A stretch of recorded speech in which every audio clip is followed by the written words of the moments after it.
Fire and U.S. Forest Service officials in a late Tuesday night update reported the fire at 22,919 acres, down from an estimate of 30,000 acres earlier in the evening due to better mapping, but still an intense increase from 6,500 acres that morning. The fire remains 0% contained. The Caldor Fire experienced unprecedented fire behavior and growth due to extremely dry fuels pushed by the south winds, officials wrote in an 11 p.m. incident report.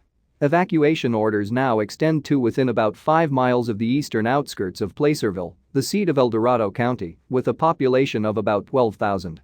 The Placerville Police Department said authorities are monitoring the situation, but no formal evacuations or warnings were in effect for the immediate Placerville area as of early Wednesday.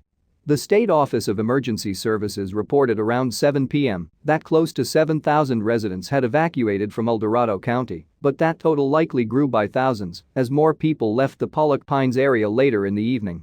Evacuation centers have been set up at the Cameron Park Community Services District Center and Green Valley Church in Placerville, as well as Diamond Springs Fire Hall, which was full as of Tuesday night, according to Cal Fire.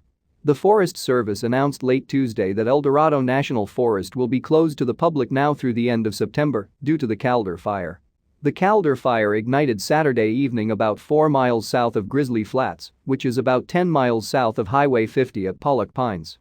Activity remained relatively calm until Monday night, when the two agencies reported extreme growth beginning in the northeasterly direction. Evacuations began, some of them issued around 3:30 a.m. Tuesday.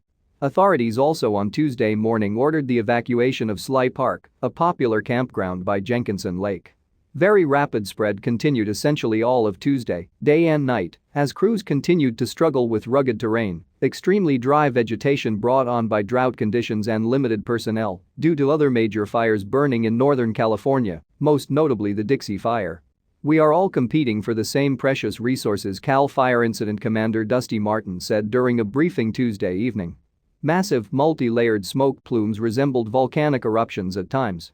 So-called pyrocumulus clouds, as seen throughout Tuesday on Alert Wildfire network cameras maintained by the Forest Service.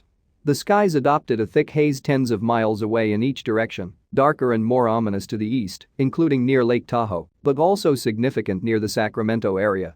The National Weather Service in Reno shared a short video taken in Gardnerville, Nevada, showing red skies and ash falling in a snow-like trickle.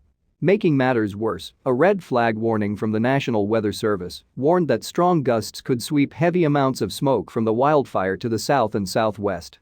Not only will that stir more intense fire behavior, but it is also likely to plague wide swaths of the Sacramento region, Central Valley and the Greater Bay Area, with poor to dismal air quality for much of this week. Governor Gavin Newsom declared a state of emergency for the Caldor Fire on Tuesday. California also on Tuesday secured a fire assistance grant from the Federal Emergency Management Agency. The state received 2 additional FEMA grants earlier in the day for the Dixie Fire burning in Lassen County and Monument Fire in Trinity County.